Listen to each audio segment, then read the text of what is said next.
Nĩ ngatho mũno makĩria nĩ gũthiĩ na mbere na kũnyitanĩra hamwe na ithuĩ tũkĩingĩra thĩinĩ kana tũgĩthiĩ na mbere na mohoro maitũ nĩ atĩ timu ya bũrũri ya gwĩthambĩra ĩrĩa yũĩkaine ta Masters Swimmers nĩ ithiĩte na mbere na kwĩnora thukuru-inĩ wa Crawford International mbere ya kumagara gũthiĩ South Africa thutha wa mwaka ũyũ kũnyita itemi macindano-inĩ ma mũthako ũyũ.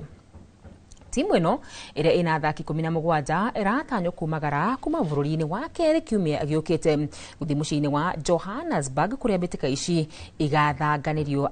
Athaki aya makiuga nĩ meharĩrĩirie kũigana gũthiĩ kũrirũkia bendera ya bũrũri wa Kenya bũrũri-inĩ wa South Africa. Athaki aya mongereire atĩ nĩ makoretwo na ũmenyo wa ũrĩa mũthako ũyũ ũthiĩte na mbere na gũkũra gũkũ bũrũri-inĩ na gũthiĩ kũhĩtana na athaki kuma mabũrũri matiganĩte ma gĩtarũ kĩa Afrika.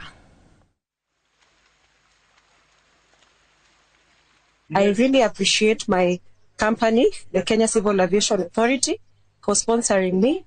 This is not the first sponsorship. They sponsored me back in I think October in the Zimbabwean Masters. Now I'm heading to George. I've been practicing in Diani and I'm very happy to be part of the team. They have been training. They're still training, as you can see. So we are just here to wish them all the best, and may they bring. We sure that they are going to bring medals, not just medals, and also they bring honor to Kenya as well. We urge more people to come and to flag us off. I have been assisting the team with booking the flights, accommodation, and many more, and doing the administrative work. And we look forward to coming back to Kenya.